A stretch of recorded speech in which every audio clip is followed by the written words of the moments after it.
Audio Jungle.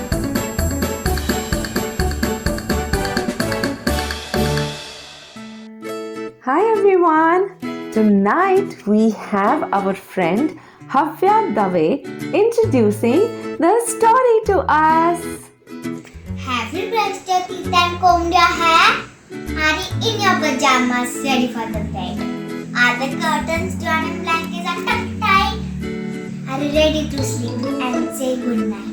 But before you go into your dream, right? Here's a story for you tonight. Bye-bye.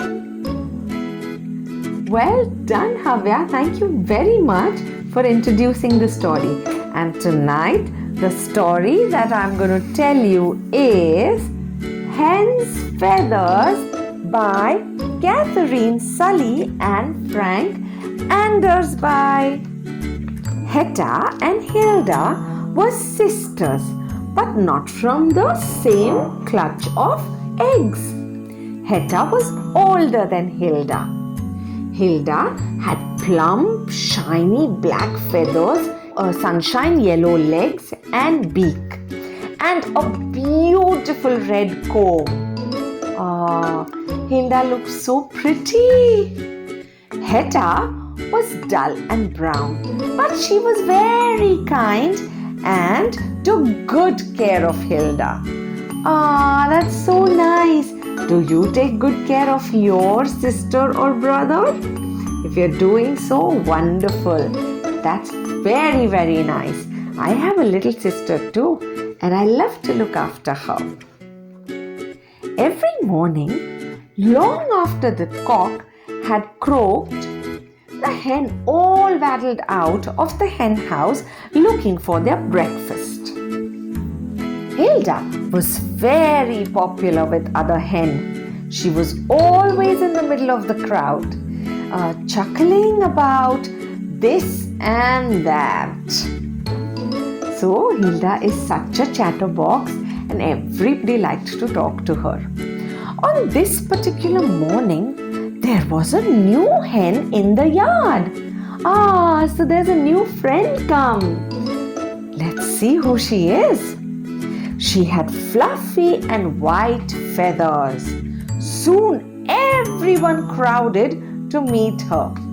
Hey, when you have a new friend in school, don't you also like to go meet them? Same way the hen went to meet the new hen in the farmyard. The new hen's name was Chantel. Everyone cooed and chuckled and clucked. What a pretty name! What's more, Chantel had won a prize at the farm show. Everyone wanted to be her friend, except Hilda. Hilda sulked. Chantel's prettier than me, grumbled Hilda. And she's more popular also. Now Hilda is not liking this. Hilda is thinking, now nobody will want to be friends with me. Don't be silly, Hilda, said Hetta. You are just as pretty as Chantel, but in a different way. I agree with Hetta. You know what? Everyone is beautiful in a different way. If everybody was to look same and had to be beautiful in the same way, then you wouldn't find beautiful, right? You wouldn't find everyone beautiful. Everybody is the same. So now, here, what happens in the story? Let's see. The next morning, Hetta couldn't find Hilda anywhere. Then she spotted the other hen all crowded around Chantel. She went over to see if Hetta was there. You will never guess. You know what? Chantel was saying. The fox is back. There was no sign of Hilda. Now, Hetta was really worried. Hilda could be in big trouble if the fox is back. Oh my God, Hetta is really worried. She couldn't see Hilda anywhere, and now She heard Chantel say that the fox is back. What if the foxes got Hilda? Oh my God, that's going to be really bad. Let's find out. Hetta rushed all around the farmyard looking for Hilda. Have you seen Hilda? She asked the pig, but he was too busy eating to reply. Have you seen Hilda? She asked the farm cat, but she was too rude to even reply. Oh my God, poor Hetta, she's so worried. Have you seen Hilda? She asked the cockerel. She was around earlier, he croaked, disturbing me while I was preening my feathers. Oh my God, thank God somebody had seen Hilda. But where is she now? Let's find out. Hetta went back to the farmyard just in time to see Hilda. She had cockerel feathers stuck in her head and tail and sprouting around the hen coop. Oh my God, what had Hilda done?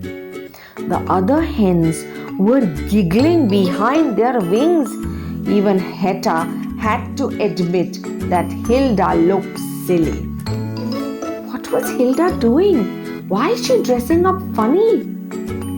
That night in the hen house, Hilda was very cross.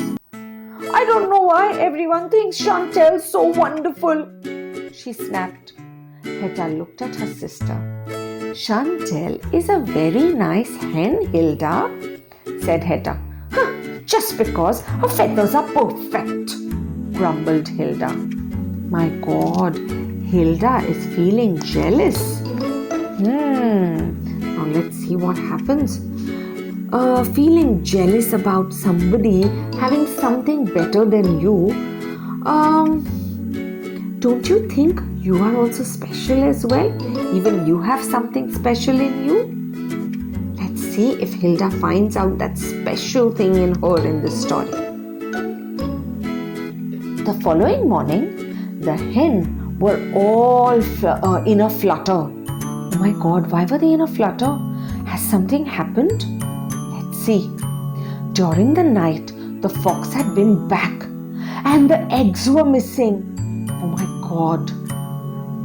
The hen gathered outside the hen house. Hetta looked around. Hilda was missing too. Oh my God. What is happening?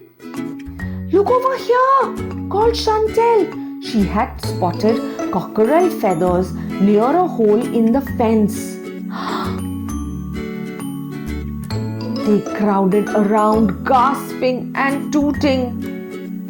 It was clear to everyone the fox had taken Hilda. Oh my God, that is terrible. Oh no, poor Hetta. I'm sure she's feeling so bad. The hen did their best to comfort Hetta. She was a lovely hen, they clucked. The best sister you could have wished for. Hetta was heartbroken. Oh my God, I'm feeling bad too. Just then, Hilda turned up, wearing peacock feathers. She looked ridiculous, but this time no one was laughing. They were too cross. So am I. Oh my God, what is Hilda doing? Why is she behaving like this? That was not nice. Poor Hetta was so worried. She thought that the fox ate Hilda. That night in the hen house, Hilda was very upset. I just wanted everyone to notice me, she said with a hiccup. You don't need these peacock feathers, Hilda, Hetta clucked gently. We all love you just as you are. Suddenly, they heard scuffling and squawking. Oh my God, what's going on? It's the middle of the night. Hedda and Hilda rushed out of the hen house to find the fox with Chantel in his mouth.